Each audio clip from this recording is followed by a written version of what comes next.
Hello and welcome to the easy classes. आज का video basically कोई नया नहीं है बल्कि हिंदी वर्जन है उस वीडियो का जो ऑलरेडी इंग्लिश में अपलोड किया जा चुका है, लेकिन ये खासा पहले शुरू के वीडियोस में से था और टॉपिक था परेटो ऑप्टिमैलिटी। तो ये वीडियो परेटो ऑप्टिमैलिटी पर ही है लेकिन हिंदी वर्जन है। जिन्होंने वो भी देखा हो वो भी देख सकते हैं, क्योंकि ये ज़रूरी नहीं है कि ये एग्जैक्टली वैसा ही हो, उससे बेहतर होने के चांसेस ज़्यादा हैं। नहीं उस जैसा तो होगा ही होगा, कम होने के उससे चांसेस शायद ना के बराबर हो। मैं रूल आउट नहीं कर रहा, लेकिन ना के बराबर होंगे। तो एडवाइजेबल ये है कि जो लोग हिंदी के ख़ास तौर से देखने वाले हैं वो इसको ज़रूर देखें और देखेंगे, आई होप। तो परेटो ऑप्टिमैलिटी, परेटो एक इटालियन इकोनॉमिस्ट थे, विल्फ्रेडो परेटो, उन्होंने ये कॉन्सेप्ट इंट्रोड्यूस किया था। इस कॉन्सेप्ट को अगर हम एक लाइन में बताना चाहें तो ऐसे कह सकते हैं कि ऐसी पोजीशन जहां से रीडिस्ट्रीब्यूट करके, कोई भी डिस्ट्रीब्यूशन जहां पर आप खाली रीडिस्ट्रीब्यूट करके किसी एक को बेहतर नहीं बना सकते जब तक कि किसी दूसरे को उससे नीचे न लाएं। ठीक है, यानी अगर आसान भाषा में कहें, क्रूड एग्जाम्पल दें, हालांकि वो बहुत रेलिवेंट कॉन्सेप्ट के हिसाब से नहीं होगी लेकिन इसको समझ लेंगे। फॉर एग्जाम्पल, अगर आपको 100 रुपए दो लोगों में बांटने हैं, आपने एक को 45 और एक को 55 दे दिए। अब जाहिर है यहां से किसी एक को आप बेहतर नहीं कर सकते। 45 वाले को अगर 46 पे भी लाओगे तो 55 वाले को 54 पे करना पड़ेगा। तो किसी एक को आप बेहतर नहीं कर सकते रीडिस्ट्रीब्यूट करके। लेकिन ये तो कोई खास बात नहीं है, ये तो कोई भी डिस्ट्रीब्यूशन अगर सिंगल कमोडिटी का है तो परेटो ऑप्टिमम ही होगा। कैसे भी कर लें आप, परेटो ऑप्टिमम होगा अगर सिंगल कमोडिटी को करना है कि जहां पर रीडिस्ट्रीब्यूट करके आप किसी को बेहतर नहीं बना सकते जब तक कि किसी दूसरे को वर्स ना करें। इसकी एप्लीकेशन होती है कि जब आप एक से ज्यादा कमोडिटी यूज करते हैं। इसमें हम मनी को नहीं ले रहे हैं, क्योंकि मनी इज द कमोडिटी जिससे आप दूसरी चीजें खरीद सकते हैं। ऑरेंज एप्पल को ले लीजिए, ऑरेंज हैं, कुछ एप्पल हैं, सपोज 10 ऑरेंज हैं, 10 एप्पल हैं, आपने दो लोगों में बांट दिए। अब जिस तरह से भी बांटे, उनसे वो क्या फील कर रहे हैं, किस लेवल पर हैं अपने सेटिस्फैक्शन लेवल के ऊपर, ठीक है, और क्या रीडिस्ट्रीब्यूट करके इसको बेहतर करा जा सकता है। यहां परेटो ऑप्टिमैलिटी का कॉन्सेप्ट अप्लाई होगा।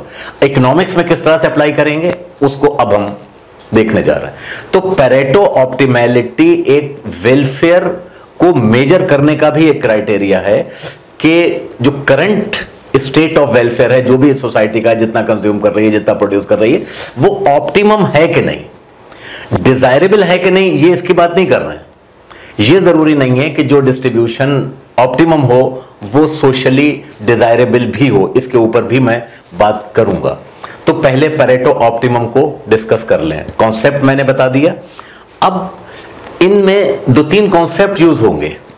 एक तो एजवर्थ बॉक्स यूज होगा, जो कि एजवर्थ एक इकोनॉमिस्ट थे, उन्होंने कॉन्सेप्ट दिया था, वो परेटो का नहीं है।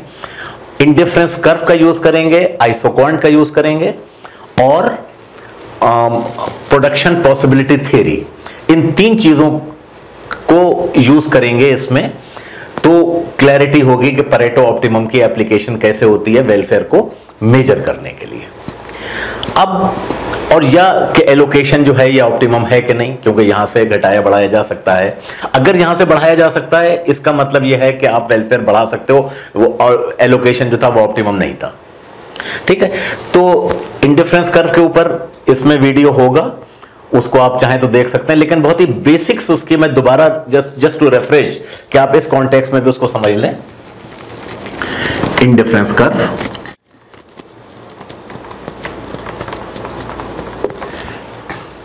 ओके, इंडिफरेंस कर्व आप जानते हैं कि रिप्रेजेंट करता है, रिप्रेजेंट्स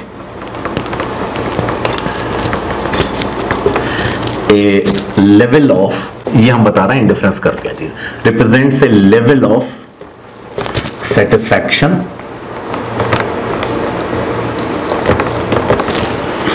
ए कंज्यूमर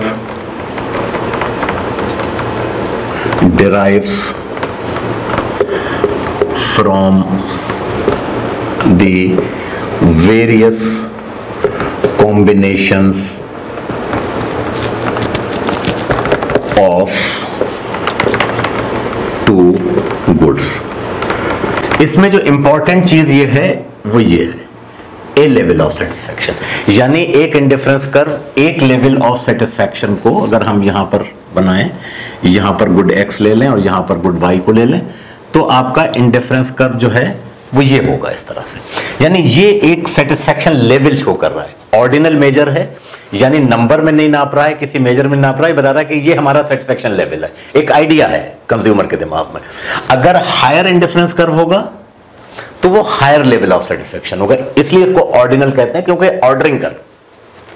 अच्छा, जाहिर है इसकी प्रॉपर्टी आप जानते हैं कि अगर एक्स का कंजम्पशन बढ़ाएंगे तो वाई को कम करना पड़ेगा, जब भी तो एक ही लेवल पर रहेंगे, क्योंकि अजम्पशन यह है कि कंज्यूमर जो है वो रैशनल है। अगर किसी एक की भी क्वांटिटी बढ़ जाती है बगैर दूसरे को कम किए हुए, तो इसका मतलब वो शिफ्ट हो जाएगा हायर इंडिफरेंस कर्व पे और हायर उसका। और चूंकि स्लोप है तो इसका चेंज जो है वो चेंज हो रहा है, मतलब इसमें किस रेट पर एक कमोडिटी को सैक्रिफाइस कर रहे हैं। यानी जब आप एक्स का कंजम्पशन फॉर एग्जांपल बढ़ा रहे हैं तो वाई को सैक्रिफाइस करना पड़ेगा, अगर उसी कंजम्पशन उसी सेटिस्फैक्शन लेवल पर आप रहें। ठीक है, तो किस रेट पर सैक्रिफाइस होगा ये कहलाता है marginal rate of substitution of X for Y. Okay, तो जो चीजें इन्वॉल्व हैं इसमें वो हैं marginal rate of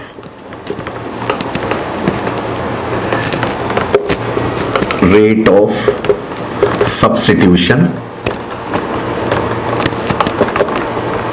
of x for y।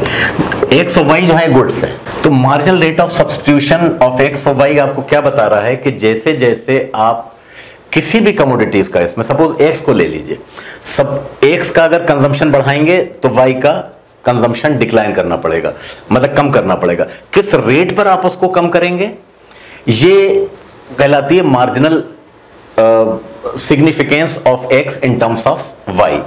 और जाहिर है जैसे जैसे आप एक्स का कंजम्पशन बढ़ाएंगे वाई की सिग्निफिकेंस बढ़ती चली जाएगी, एक्स की सिग्निफिकेंस कम हो जाएगी, एक्स की सिग्निफिकेंस वाई के टर्म में कम होती चली जाएगी। ठीक है, तो ये जो है marginal rate of substitution, marginal rate of substitution of X for Y जो है ये उसका इंडिफरेंस कर्व का स्लोप कहलाएगा हर पॉइंट के ऊपर।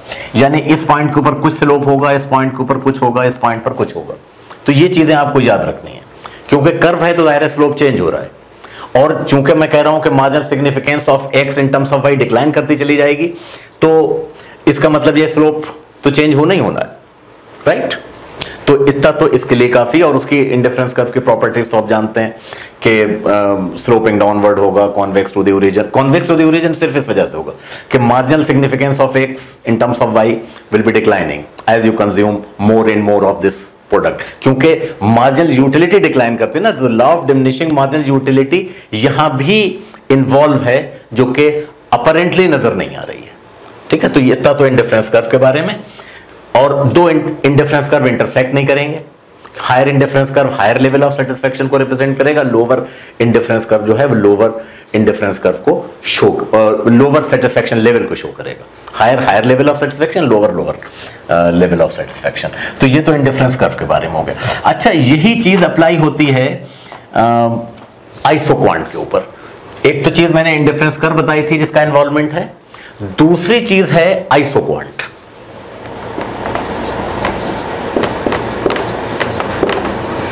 आइसोक्वांट क्या होता है? बिल्कुल उसी तरह से जैसे आपने ये देखा, बल्कि मैं अगर यहीं पर इसको कर दूं तो ज्यादा अच्छा रहेगा। बजाय इंडिफरेंस कर्व के आप आइसोक्वांट करें, और यहां क्या क्या चेंजेस करते हैं यहीं पर कर देता हूं मैं। ये हो गया आपका दो जिन चीजों की एप्लीकेशन होगी आइसोक्वांट। आइसोक्वांट क्या रिप्रेजेंट करता है?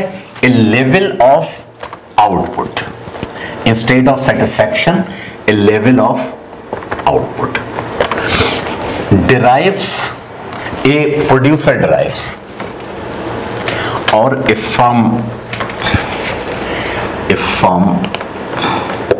derives from the various combination of two factors of production,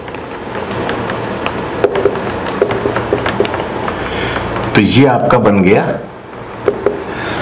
isoquant. Isoquant बिल्कुल उसी तरह से होगा। अब यहां पर गुड एक्स वाई की जगह आप फैक्टर लेबर और कैपिटल कर लीजिए, यानी इन दो फैक्टर को इस्तेमाल करते हुए आउटपुट क्या है, सपोज ये 20 है, ये 30 है, ठीक है, यूनिट्स। ये 30,000 भी हो सकती हैं, 30 लाख भी हो सकती हैं, 30 गिनती की खाली हो सकती हैं, कुछ भी है। हर पॉइंट के ऊपर आउटपुट लेवल एक ही है, जैसा कि इंडिफरेंस कर्व में हर पॉइंट के ऊपर सेटिस्फेक्शन लेवल एक था। हायर आइसोक्वांट ज्यादा लेवल ऑफ आउटपुट इंडिकेट कर रहा है, lower isoquant lower level of output indicate कर रहा है। तो ये हो गया, और वही प्रॉपर्टीज हैं। अच्छा, और जैसे जैसे आप किसी एक फैक्टर को ज्यादा यूज करेंगे, दूसरे फैक्टर का आपको उसमें एम्प्लॉयमेंट कम करना पड़ेगा, उसका यूज कम करना पड़ेगा अगर उसी पे रहना है। क्योंकि असम्पशन यह है अगर किसी एक फैक्टर को आप बढ़ाएंगे और दूसरे को नहीं घटाएंगे तो आउटपुट लेवल बढ़ेगी, ये असम्पशन है।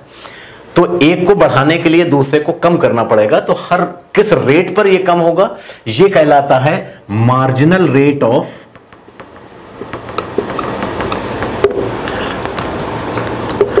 Technical substitution.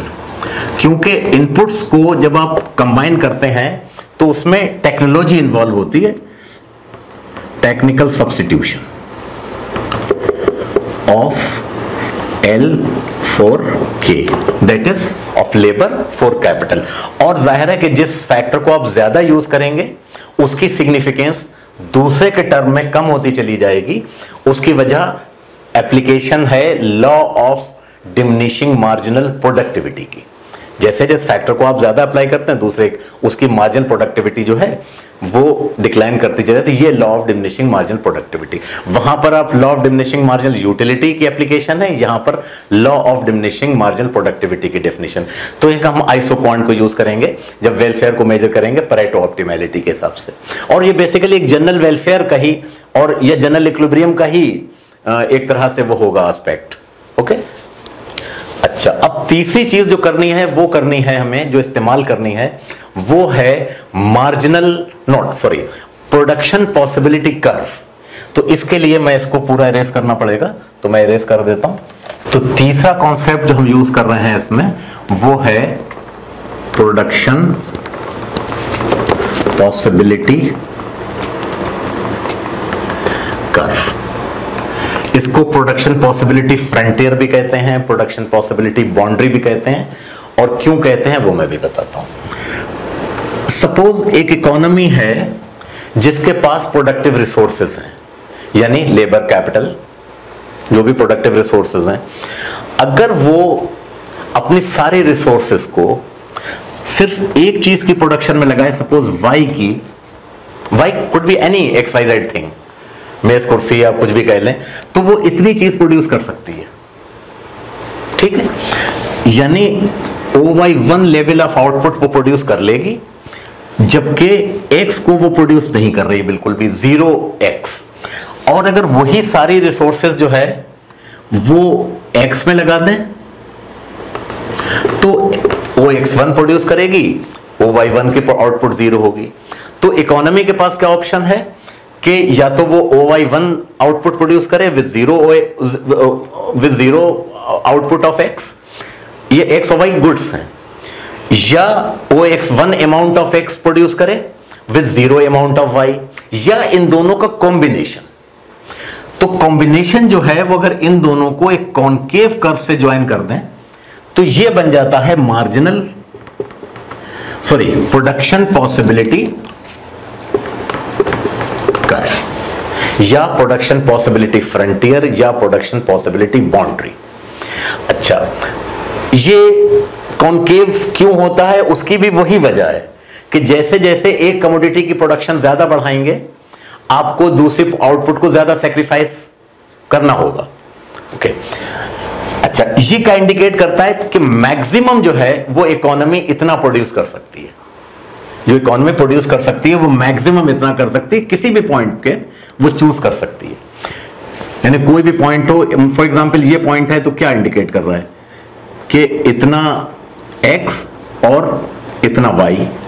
ये पॉइंट जो है आपने X बढ़ा लिया, x जो है वो यहां से यहां तक हो गया और y जो है वो इतना रह गया, यानी ये एरिया जो है वो घट गया आपका। ओके, अच्छा, दूसरी चीज इससे आप कर सकते हैं कि अगर अब इकोनॉमी के पास ऑप्शन क्या है, या तो OY1 amount of y produce कर ले, उसमें x का एक भी यूनिट प्रोड्यूस नहीं होगी, या OX1 amount of x use कर प्रोड्यूस कर ले जिसमें y की प्रोडक्शन कुछ नहीं होगी, या इसका कॉम्बिनेशन, जो कि कोई भी कॉम्बिनेशन हो सकता है। यानी अगर जो वो प्रोड्यूस कर रही है वो उसका लेवल जो है वो ये है कि जो इस पॉइंट से रिप्रेजेंट हो रहा है वो मैक्सिमम है जो वो कर सकती है, और वो अपने रिसोर्सेस को अगर फुल्ली यूटिलाइज कर रही है तो it has to be operating on the production possibility frontier. यानी यहां से किसी की भी आउटपुट बढ़ाई नहीं जा सकती जब तक कि किसी की आउटपुट को कम ना कर लें आप। जैसे इंडिफरेंस कर्व में अगर एक का कंजम्पशन बढ़ा रहे हैं तो दूसरे का कम करना पड़ेगा, क्योंकि उसी इंडिफरेंस कर्व पे अगर रहना है। ये पॉइंट जो है ये आपके रीच के बाहर है, यहां तक प्रोड्यूस नहीं कर सकते। अगर इकोनॉमी यहां ऑपरेट कर रही है फॉर एग्जांपल, तो ये सब ऑप्टिमम प्रोड्यूस कर रही है, क्योंकि इस जगह इस पॉइंट का मतलब क्या है, इस पॉइंट का मतलब यह है कि OX2 X को प्रोड्यूस कर रही है और OY2 अमाउंट Y का प्रोड्यूस कर रही है। यहां से वो आगे बढ़ सकती है बगैर दूसरे की आउटपुट कम करे। For example from OX2 it can move up to OX3 while remaining at the same level of, तो ये इसका मतलब ये ऑप्टिमम नहीं था। इसी तरह यहां से वो इस जगह भी जा सकती, जहां पर वो Y2 की आउटपुट बढ़ा सकती है, Y3 पे पहुंच सकते हैं और X को कम नहीं करना पड़ेगा। तो ये वाला पॉइंट जो था वो ऑप्टिमम नहीं था। सारे पॉइंट जो हैं इस बाउंड्री पे जो लाई कर रहे हैं वो ऑप्टिमम है। अच्छा, यहां से वो इस पे भी जा सकती है कि दोनों की आउटपुट थोड़ी थोड़ी बढ़ा ले, सारे ऑप्शन है।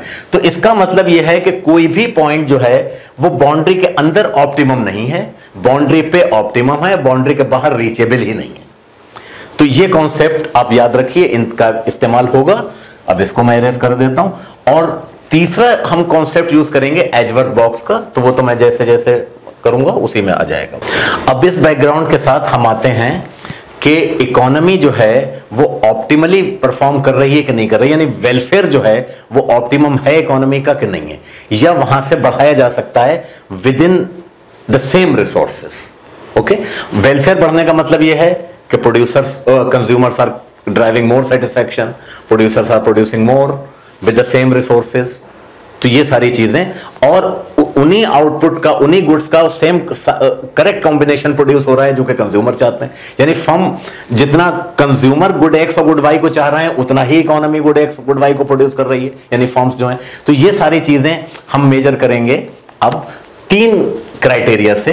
एक है efficiency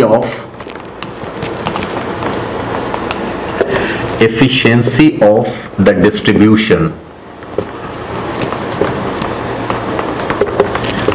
of goods among consumers, यानी कंज्यूमर ही तो गुड्स को कंज्यूम करेंगे, कि वो जो डिस्ट्रीब्यूशन है, कितनी कमोडिटी किस कंज्यूमर के पास, कौन कंज्यूमर यूज कर रहा है, तो वो एफिशिएंट है कि नहीं। दूसरा हम करेंगे एफिशिएंसी ऑफ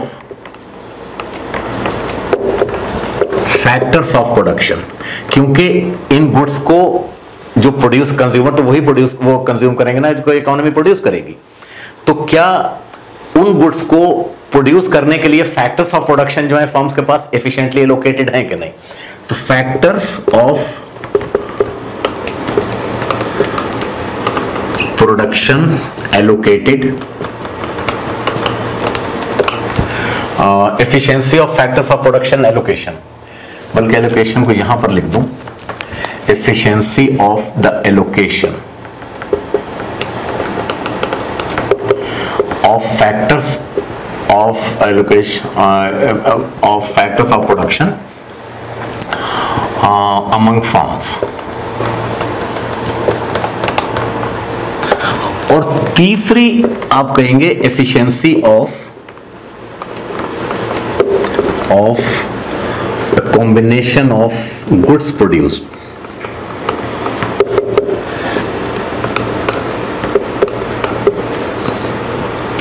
यानी आप कह सकते हैं प्रोडक्ट मिक्स। ये अभी मैं एक्सप्लेन कर दूंगा आपको क्या मतलब है इसका।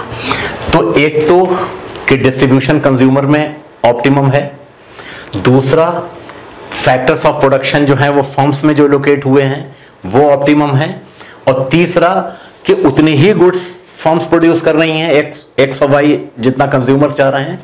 इसको हम मेजर करेंगे इन तीनों क्राइटेरिया पे को उस पे अप्लाई करेंगे ऑन 2x2x2 मॉडल। ये क्या होता है? Two consumers A and B, two goods X and Y, or because goods will be produced by the firm, two factors of production,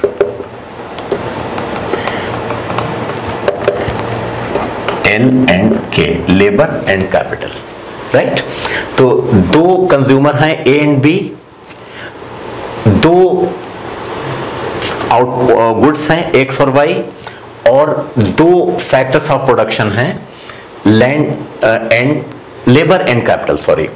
और जो फर्म्स हैं वो या तो X प्रोड्यूस कर रही हैं या Y अगर दो फर्म हैं तो उनमें से एक X प्रोड्यूस कर रही है और एक Y प्रोड्यूस कर रही है। ओके, तो अब हम इसको एजवर्थ बॉक्स के थ्रू ट्रेस करेंगे कि कौन सा कॉम्बिनेशन ऑप्टिमम होगा और क्या कंडीशन होगी जिससे आपको ओवरऑल जनरल इक्विलिब्रियम के फॉर्म में ऑप्टिमैलिटी नजर आए। तो मैं इसको इरेज किए देता हूं और फिर इसको अब हम बनाते हैं एजवर्थ बॉक्स डायग्राम।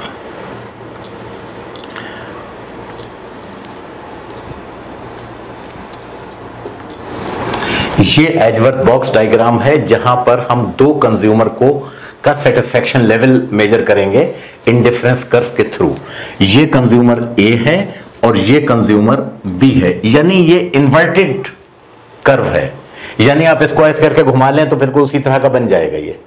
यानी इसका जो स्केल होगा वो राइट टू लेफ्ट होगा और इसका स्केल जो है वो लेफ्ट टू राइट होगा।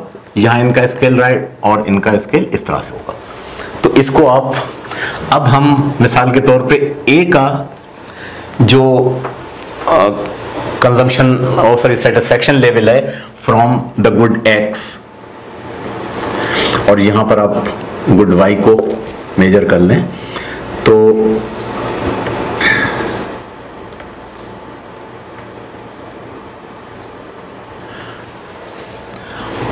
ये एक कंज्यूमर A का इंडिफरेंस कर्व है IC1, IC2, IC3, IC4।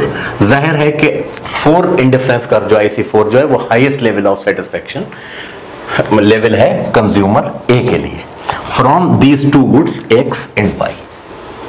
अच्छा, इसी तरह हम कर्व बना लें। ये इसका B का है IC, बल्कि इसको अगर हम इस तरह से बनाते तो ज्यादा अच्छा रहता है। इसका टाइटल IC के बजाय A1, A2, A3 दे दें ज्यादा अच्छा है, तो उससे ये आसानी हो जाएगी, आपको दिमाग में रहेगा कि ये हम एक ही बात कर रहे हैं। और ये A1 जो है वो इंडिफरेंस कर्व पहला है A का, सॉरी ये 2 है, ये 3 है और ये 4 है। इसी तरह से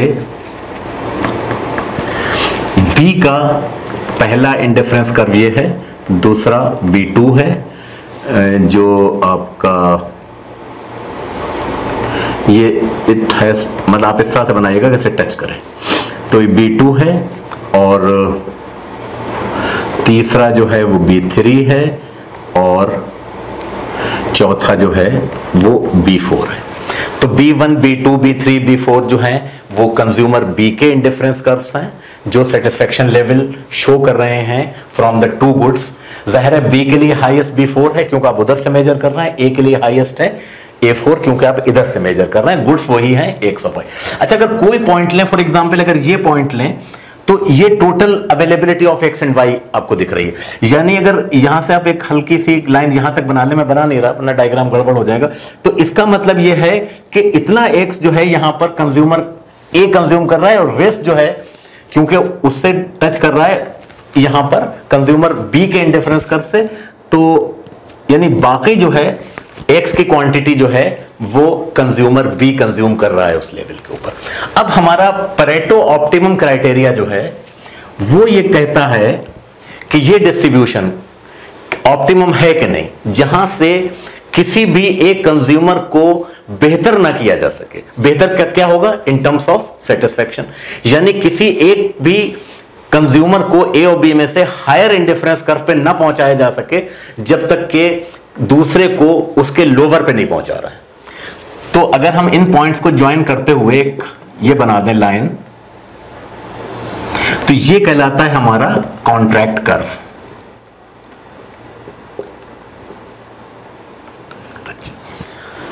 कॉन्ट्रैक्ट कर्व पे जितने भी पॉइंट्स हैं, all the points on contract curve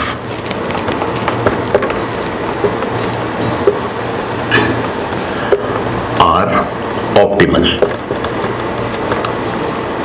ये ऑप्टिमल है क्योंकि मिसाल के तौर पे अगर यहां पर है, यहां इंडिविजुअल ए जो है वो A4 पर है अपने हाईएस्ट लेवल के ऊपर, और बी जो है अपने लोअर लेवल के ऊपर है। यहां से अगर हम बी का सेटिस्फेक्शन बढ़ाएंगे, इसके ऊपर लाएंगे, यानी बी को B2 पर लाएंगे, तो ए को A4 से A3 पर आना पड़ेगा। ठीक है, उसको कम करना पड़ेगा। यानी A4 को फर्दर बढ़ाएंगे तो आप इंडिफरेंस कर्व आपको ड्रॉ करना पड़ेगा, तो मैं नहीं कर रहा। ये पॉइंट है फॉर एग्जांपल, यहां पर B जो है वो B4 पर है और A जो है वो A1 पर है, सॉरी A2 पर है। तो यहां पर अगर आप B4 से इसको सॉरी ये B3 था, ये B3 पर है और ये जो इंडिविजुअल है वो A2 पर है। यहां से अगर इसको बढ़ाएंगे तो A को आपको लोअर इंडिफरेंस कर्व पे पहुंचाना पड़ेगा। तो all the points lying on contract curve they are Pareto optimum. अच्छा, वो डिजायरेबल है कि नहीं? आप तो ये कह सकते हैं कि ये पॉइंट जो है तो बी बेचारा तो अपने पहले पर है और ए अपने हाईएस्ट पर है, तो इसका मतलब डिस्ट्रीब्यूशन जो है ये प्रॉपर नहीं है। परेटो ऑप्टिमम है, वो डिजायरेबल है कि नहीं ये अलग बात है। यानी वेलफेयर के लिए ये नेसेसरी, ये डिजायरेबल कंडीशन है, सॉरी नेसेसरी कंडीशन है। वो डिजायरेबल है कि नहीं ये पता नहीं। यानी इकोनॉमी चाहती है बिल्कुल इक्वल डिस्ट्रीब्यूशन हो, तो कहीं पर बीच में वो डिस्ट्रीब्यूशन हो जाएगा, लेकिन परेटो ऑप्टिमम है। कौन से पॉइंट्स नहीं है? कोई भी पॉइंट कॉन्ट्रैक्ट कर्व के बाहर। मिसाल के तौर पर हम इस पॉइंट को ले लें, point H for example. Point H क्या इंडिकेट करता है? मैं एक दूसरा कलर उठाऊं तो ज्यादा क्लैरिटी हो जाएगी। पॉइंट H क्या इंडिकेट कर रहा है कि B जो है वो अपने पहले इंडिफरेंस कर्व के ऊपर है, इस पॉइंट के ऊपर, और इंडिविजुअल A जो है वो अपने तीसरे उसके ऊपर है। तो इसका मतलब जो है कंजम्पशन लेवल क्या है? यहां से A जो है वो OX1 कंज्यूम कर रहा है, और X1 का ये बाकी जो है ये B का कंजम्पशन है, और इसी तरह Y का कंजम्पशन जो है वो OY1 A कंज्यूम कर रहा है, और रेस्ट जो है यानी इतना ये कंजम्पशन है B का। तो B साहब जो हैं यहां पर पहले इंडिफरेंस कर्व पर हैं, लोएस्ट पर, और ये जो दूसरे हजरत हैं A ये अपने तीसरे पर हैं। यहां से बहुत आसानी के साथ B को यहां तक पहुंचाया जा सकता है। यानी अगर ये पॉइंट आप चूज करेंगे डिस्ट्रीब्यूशन का जहां पर A जो है वो Y2 कंज्यूम करें और X2 कंज्यूम करें, ठीक है, इसका यानी Y का कंजम्पशन घट गया, X का कंजम्पशन इनका बढ़ गया। किसका? A का। और B का जो कंजम्पशन है वो भी अफेक्टेड होगा। जाहिर है कि रेस्ट जो है, अच्छा जितना बच रहा है उसमें वो B का कंजम्पशन आप ऐसे मान के चलिए। उसमें इसमें डायग्राम में मैं करूंगा तो और गड़बड़ हो जाएगा आपके समझने में। तो यहां से जब आपने यहां पर मूव किया, सपोज इस पॉइंट को हम F पॉइंट कह लेते हैं, तो B जो है वो नेक्स्ट इंडिफरेंस कर्व पे आ गया, क्योंकि यहां पर वो अपने इंडिफरेंस कर्व B जो था वो B1 पर था, और इस पॉइंट के ऊपर अच्छा, अब इस यहां से एच से जब हम एफ पर आते हैं और डिस्ट्रीब्यूशन को चेंज करते हैं, डिस्ट्रीब्यूशन क्या, यानी जितना वाई कंज्यूम कर रहे थे अब उससे एक्स कम कर रहा है, जितना एक्स कर रहा है तो उससे ज्यादा कर रहा है, अपोजिट बी के साथ हो रहा है, उसका वाई का कंजम्पशन बढ़ रहा है, एक्स का कम हो रहा है। तो यहां पर ये जो बी था ये पहले किस पर था, B1 पे, ये B2 पर आ गया, यानी इसका लेवल ऑफ सेटिस्फेक्शन बढ़ गया, इसका वेलफेयर बढ़ गया। लेकिन जो A था वो यहां पर भी A3 पर था और अब भी A3 पे, तो A के लिए F या H में कोई फर्क नहीं है जहां तक उसके सेटिस्फेक्शन लेवल का ताल्लुक है, लेकिन B के लिए फर्क आ गया। तो इसका मतलब B को बेहतर किया जा सकता था रीडिस्ट्रीब्यूट करके, ताकि वो F पे पहुंच जाए और B का लेवल बढ़ जाए। तो ये सब ऑप्टिमम था, यहां से वेलफेयर बढ़ाया जा सकता था, ये ऑप्टिमम है। यहां से वेलफेयर, टोटल वेलफेयर सोसाइटी का नहीं बढ़ा सकते जब तक के, यानी टोटल वेलफेयर तो बढ़ेगा ही नहीं, क्योंकि बढ़ाएंगे तो किसी ना किसी का कम हो जाएगा, तो नेट वेलफेयर तो वहीं का रह जाएगा। तो सारे पॉइंट्स जो हैं कॉन्ट्रैक्ट कर्व के ऊपर वो ऑप्टिमम है, और सारे पॉइंट्स जो कॉन्ट्रैक्ट कर्व के बाहर हैं वो ऑप्टिमम नहीं है। यानी उन पॉइंट्स पे अगर आप हैं तो रीडिस्ट्रीब्यूट करके आप वेलफेयर को, टोटल वेलफेयर को बढ़ा सकते हैं। टोटल वेलफेयर को बढ़ाने का मतलब क्या है कि एक का सेटिस्फेक्शन लेवल बढ़ा यानी वेलफेयर बढ़ा, दूसरे का कम नहीं हुआ। ठीक है, तो एक तो यह है, यानी यहां पर marginal rate of substitution of X for Y for A बराबर है marginal rate of substitution of X for Y of B, यानी बी का marginal rate of substitution of X for Y बराबर होगा marginal rate of substitution of X for Y जो B का है, उन सारे पॉइंट्स के ऊपर जो कि कॉन्ट्रैक्ट कर्व पर आते हैं। तो ये कंडीशन मीट होनी चाहिए इस एफिशिएंसी को मीट करने के लिए। लेकिन अभी ये इकोनॉमी का एक सेगमेंट हुआ। अब दूसरा हम देखेंगे कि फैक्टर्स का एलोकेशन कैसे हो रहा है। ठीक है, इसको मैं रेज करता हूं बिल्कुल उसी तरह से जैसे आपने पिछला एजवर्थ बॉक्स, ये एजवर्थ बॉक्स डायग्राम एजवर्थ के नाम से है जो कि एक इकोनॉमिस्ट थे, उसको हम यूज कर रहे हैं। अब इनके हम आइसोक्वांट्स बना लेते हैं वाई के, तो ये हो गया y1, ये हो गया y2, ये y3 और ये y4। यानी x के लिए, यानी गुड x के लिए जो हाईएस्ट लेवल है वो x4 है, और y के लिए हाईएस्ट आउटपुट लेवल जो है वो y4 है। और सारे ही आइसोक्वांट के ऊपर आउटपुट लेवल वही होगा, यानी y4 पे कहीं पर भी चाहिए ये पॉइंट हो, ये पॉइंट हो, ये पॉइंट हो, उसका आउटपुट लेवल उतना ही होगा, एक ही। अच्छा, इन आइसोक्वांट की वही प्रॉपर्टी जो इंडिफरेंस कर्व की प्रॉपर्टी, लेकिन एक बहुत ही मेजर डिफरेंस है। तो मैं चाहूंगा कि इसको बता दूं, क्योंकि अक्सर जब ये सवाल मैं अपनी क्लास में करता हूं तो वो इसका डिफरेंस एक आध कभी कोई नोटिस कर ले तो कर ले, लार्जली कर नहीं पाते। भाई आइसोक्वांट की शेप वही होगी, आइसोक्वांट क्या शो करता है, marginal rate of technical substitution, वहां मार्जिनल रेट ऑफ सब्स्टिट्यूशन है क्योंकि यहां टेक्नोलॉजी इन्वॉल्व है जो आपको अलाउ करेगी कि फैक्ट लेबर और कैपिटल जो है किस रेशो में होंगे। अजम्पशन जाहिर है यही है कि बहुत फ्लेक्सिबिलिटी है उनके कन्वर्जन में, इधर से उधर शिफ्ट करने में। लेकिन दोनों में एक डिफरेंस है, वो बहुत ही मेजर डिफरेंस है। शेप में कोई फर्क नहीं है, यहां मार्जिनल रेट ऑफ सब्स्टिट्यूशन है और marginal significance of one good in terms of other decline करती है इंडिफरेंस कर्व में।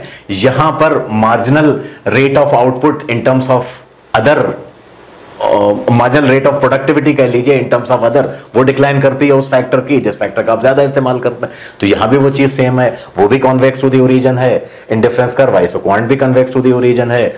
वहां भी यह है अगर एक फैक्टर को बढ़ा दें और दूसरा फैक्टर अगर वहीं पर रहे तो आउटपुट बढ़ जाएगी, यानी you will move on to next higher. तो सारी चीजें वही हैं, फिर फर्क कहां पर है, ये सवाल है। ये सवाल मुझसे इंटरव्यू में पूछा था एक जगह, फॉर्चुनेटली मैंने बता दिया था क्योंकि ये कहीं डिस्कशन में बात आ गई थी पर चांस, इसलिए। या मैंने अपने टाइम पे अपने टीचर का लेक्चर बहुत गौर से सुना था, बहुत अच्छे टीचर थे, उन्होंने ये बताया था, तो मुझे आज तक याद है। फर्क दोनों में यह है कि कंज्यूमर का सेटिस्फेक्शन लेवल तो एक सब्जेक्टिव चीज है, यानी कंज्यूमर के माइंड में एक नक्शा है कि ये हम इस इंडिफरेंस कर पे हैं या उस पे हैं या उस पे हैं, उसको वो ऑब्जेक्टिवली प्रेजेंट नहीं कर सकता। यानी वो कुछ बताए तो हम उससे कुछ नहीं समझेंगे। लेकिन यहां पर ये बिल्कुल ऑब्जेक्टिव क्राइटेरिया, अगर output level for example x1 है तो आप कह सकते हैं x1 है, 10 है, 20 है, जो भी है उसका नंबर दे सकते हैं आप। ये दोनों में बहुत मेजर फर्क है। बहरहाल बाकी पूरा एनालिसिस वही रहेगा, इन पॉइंट्स को आप ज्वाइन करेंगे इससे, और ये कहलाएगा कॉन्ट्रैक्ट कर्व। और वो सारे points, all points on contract curve are optimum, यानी गुड्स की प्रोडक्शन जो है, जो हो रही है जितने फैक्टर्स ऑफ प्रोडक्शन से, यानी फॉर एग्जांपल अगर हम इस पॉइंट को ले लें तो इस पॉइंट के ऊपर एक्स की प्रोडक्शन जो है वो 3 है, और OL1 अमाउंट ऑफ लेबर इसमें इन्वॉल्व है, और OK1 amount of capital involve है। और इस लेवल ऑफ आउटपुट के ऊपर Y की आउटपुट जो है वो Y2 लेवल है, जहां पर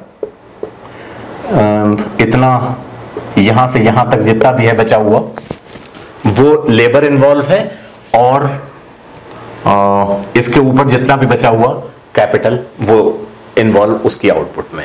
तो ये पॉइंट जो है, ये पॉइंट ये सारे ऑप्टिमम हैं आउटपुट के एतबार से और एलोकेशन के एतबार से, क्योंकि यहां से किसी भी एलोकेशन को चेंज करके आप किसी का बढ़ा नहीं सकते। यहां से अगर आप मूव कराएंगे इसको, मिसाल के तौर पे एक्स की आउटपुट बढ़ाना चाहेंगे by allocating more of L and more of K, या तो आप इस पॉइंट पे पहुंचेंगे, तो इन दैट केस y जो है वो अपने y2 से y1 पर पहुंच जाएगा, यानी लोअर पर पहुंच जाएगा। लेकिन उसी तरह से अगर आप इसको यहां पर एक्सटेंड कर लें, तो ये पॉइंट फॉर एग्जांपल, ये पॉइंट ऑप्टिमम नहीं है, क्योंकि इस पॉइंट पर y की आउटपुट y1 है और जिसमें एक certain amount of labour, certain amount of capital use हो रहा है। लेकिन इसी को आप थोड़ा सा रीअरेंज कर दें, यानी एलोकेशन चेंज कर दें, आप यहां पर ले आए, तो y की आउटपुट बढ़ जाएगी और x की आउटपुट उतनी ही रहेगी। यानी x का इसमें अगर थोड़ा सा उसको फैक्टर की कमी भी आ गई यहां से, तो उसके आउटपुट लेवल में फर्क नहीं आ रहा है। ठीक है, तो x के लिए इस पॉइंट में और इस पॉइंट में कोई फर्क नहीं है, लेकिन y के लिए इस पॉइंट में और इस पॉइंट में बहुत फर्क है। तो वो पॉइंट जहां पर MRTS of x for y, sorry labour and capital, L for capital for good X is equal to MRTS means marginal rate of technical substitution for L and K for good Y। ये condition है optimality की। तो क्योंकि यहां पर slope एक ही है दोनों का, तो ये कंडीशन अगेन किस चीज का ज्यादा प्रोडक्शन होना चाहिए, ज्यादा कम होना चाहिए, ये डिजायरेबल है कि नहीं, इसकी बात नहीं हो रही, ऑप्टिमम है। बहरहाल सारे पॉइंट्स पे जहां भी फॉर एग्जांपल ये है आउटपुट, आप कहते नहीं साहब एक्स का ज्यादा होना चाहिए क्योंकि एक्स ऐसी चीज है, इसका कंजम्पशन, एक्स जो है वो साहब दूध है, कम्युनिटी जो है दूध ज्यादा इस्तेमाल होना चाहिए, और वाई जो है शराब है, सर शराब का कंजम्पशन कम हो, यू कैन आर्ग्यू, लेकिन उसकी बात नहीं कर रहा। तो ये ऑप्टिमैलिटी इंश्योर होनी चाहिए। अब यानी हमने क्या देख लिया, हमने देख लिया कि एक्स और वाई का डिस्ट्रीब्यूशन कौन सा ऑप्टिमम होगा और फैक्टर एलोकेशन कौन सा ऑप्टिमम होगा।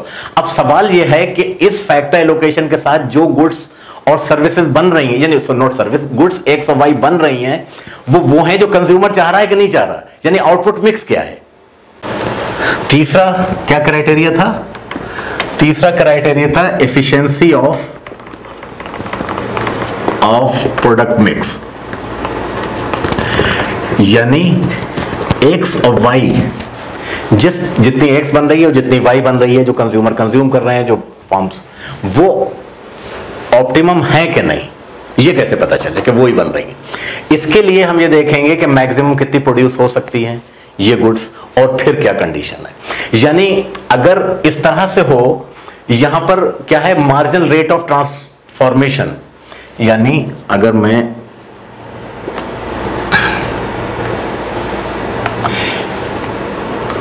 ये गुड एक्स है, और सॉरी ये गुड एक्स है क्योंकि इसको इस पे करें तो ज्यादा अच्छा है, और ये गुड वाई है। ये जो प्रोडक्शन पॉसिबिलिटी कर्व है, प्रोडक्शन पॉसिबिलिटी कर्व, ये आपको क्या, इसका स्लोप आपको क्या बताता है, इसका स्लोप बताता है marginal rate of transformation of x और वाई, यानी किस रेट पर आप एक्स को बनाएंगे, किस रेट को आप y को x में ट्रांसफॉर्म करेंगे, यानी x को बढ़ाएंगे y को कम करेंगे, तो इन अदर वर्ड्स आप y को x में ट्रांसफॉर्म कर रहे हैं, तो ये कहलाता है marginal rate of transformation. Marginal rate of transformation जो है, रेट ऑफ प्रोडक्ट ट्रांसफॉर्मेशन कहने तो अच्छा है, क्योंकि y को x में या x को y में तो आप ट्रांसफॉर्म करते हैं। Marginal rate of product transformation, ये जो है ये रेशो काय की बताएगी, y बाई एक्स। इसके हिसाब से अगर मैं करूं, इसका स्लोप के हिसाब से बताएंगे। अच्छा, अब अगर सिचुएशन ये है कि मार्जिनल रेट ऑफ, यानी कुछ भी हो सकता है, जरूरी नहीं कि 1y/1x हो, कुछ भी हो सकता है। मिसाल के तौर पे अगर ये रेट जो है वो 2y/1x है, 1 लिखे देता हूं मैं, 1x है, हालांकि नहीं लिखेगा मतलब x है, यानी 2 unit of y upon 1 unit of x। इसका मतलब क्या है कि आप 2 यूनिट ऑफ y को प्रोड्यूस करने के लिए 1 यूनिट ऑफ x को सैक्रिफाइस कर रहे हैं, या 1 यूनिट ऑफ x को बनाने के लिए 2 यूनिट ऑफ y को सैक्रिफाइस करेंगे, ठीक है। अच्छा, लेकिन अगर कंज्यूमर का जो मार्जिनल रेट ऑफ सब्स्टिट्यूशन है वो है suppose 1y/1x, marginal rate of substitution पहले उसमें जो मैंने बताया था, तो इसका मतलब क्या है, जो सोसाइटी जो कि 2 कंज्यूमर पर ही आधारित है, वो जिस रेशो में चाह रही है वो यहां नहीं है। इसका मतलब सोसाइटी जो है यहां x की प्रोडक्शन ज्यादा कर रही है, y की कम कर रही है, तो उसको x घटाना होगा, और आपको सिचुएशन वो लाना होगी जहां पर MRPT should be equal to MRS, ये बराबर हो। Marginal rate of transformation of x for y, marginal rate of substitution of x for y, ये दोनों चीजें बराबर हो, वो होगा। अब यहां से कैसे आप शो करेंगे, क्योंकि सारे पॉइंट्स के ऊपर जो है वो आउटपुट तो ऑप्टिमम है, उस हिसाब से मैक्सिमम उतना प्रोड्यूस कर सकते हैं। तो ये प्रोडक्शन पॉसिबिलिटी फ्रंटियर बन गया, ये प्रोडक्शन पॉसिबिलिटी कर्व कह लीजिए आप, यानी ये शो कर रही है कि किस रेट पर x को प्रोड्यूस करेंगे y को सैक्रिफाइस करते हुए, या y को प्रोड्यूस करेंगे x को सैक्रिफाइस करते हुए। तो कोई भी पॉइंट अगर आप लें तो वो बताएगा कि आपको आप ये कॉम्बिनेशन यूज कर रहे हैं, यानी x की आउटपुट जो है वो इतनी है और y की आउटपुट जो है वो इतनी है, ठीक है। सोसाइटी अपने रिसोर्सेस को इस तरह इस्तेमाल कर रही है कि x को इतना प्रोड्यूस कर रही है, y को इतना प्रोड्यूस कर रही है, ठीक है। ये काय से इंडिकेट हो रहा है, प्रोडक्शन पॉसिबिलिटी कर्व से, जो कि जिसका स्लोप आपको क्या बताता है, marginal rate of product transformation, okay. अब इसी में आप यहां पर आप B के इंडिफरेंस कर्व बना लीजिए और यहां पर आप A के इंडिफरेंस कर्व बना लीजिए। ये एनालिसिस बिल्कुल उसी तरह से है, यानी सोसाइटी ने इतना प्रोड्यूस कर रही है और सारे पॉइंट जो हैं, जो भी कॉम्बिनेशन होगा यहां से लेके इस पॉइंट से लेके ये A के कॉम्बिनेशन वो हैं A1, A2, A3, A4, ये B1, B2, B3, जैसे पिछले देखा था, इसको मैं ज्यादा एक्सप्लेन नहीं करूंगा। तो ये सारे पॉइंट्स जो हैं वो रिप्रेजेंट कर रहे हैं कि जहां पर मार्जिनल रेट ऑफ सब्स्टिट्यूशन बराबर होगा marginal rate of product transformation के, ये चीज नहीं होगी, यानी ये यहां बराबर नहीं है, यहां पर क्या है, ये चीज ज्यादा है, यानी x ज्यादा प्रोड्यूस किया जा रहा है जितना इकोनॉमी चाह नहीं रही है, ठीक है। तो एक कंडीशन क्या होगी, marginal rate of product transformation should be equal to marginal rate of substitution, और ये चीज लानी है कि marginal rate of product transformation should be equal to marginal rate of substitution. यहां से क्या है कि जितनी कंज्यूमर्स चाह रहे हैं वो प्रोड्यूस हो रहा है, जो ऑप्टिमम है उनके लिए, जितना प्रोड्यूस हो रहा है उसी के हिसाब से फैक्टर एलोकेशन होगा, क्योंकि वो प्रोड्यूस तो फर्म कर रही है ना, और जितनी गुड्स बनेंगे उसी हिसाब से फैक्टर एलोकेशन होगा।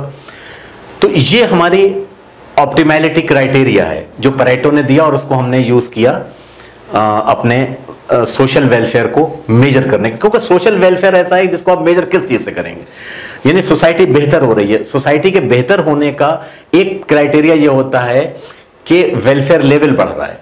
वेलफेयर लेवल बढ़ने का मतलब यह है कि बढ़ रहा है, घट किसी का नहीं रहा, यानी नेट बढ़ रहा है। अब ये कि वो मुकेश अंबानी का बढ़ रहा है, मेरा घट रहा है, तो फर्क पड़ गया, तो वो सोशल वेलफेयर बढ़ा नहीं। सवाल यह है कि अगर किसी का भी बढ़े किसी दूसरे की कॉस्ट पर, तो वो ऑप्टिमम नहीं है, और अगर बढ़े किसी को अफेक्ट किए बगैर, तो वो ऑप्टिमम होगा। अच्छा, जैसा कि मैं पहले ही कह चुका हूं कि आप ऑप्टिमम को डिजायरेबल से कंफ्यूज मत कीजिए, कि ऑप्टिमम तो है डिस्ट्रीब्यूशन, लेकिन यह जरूरी नहीं है कि वो डिजायरेबल आप उससे ज्यादा इक्विटेबल चाह रहे होंगे।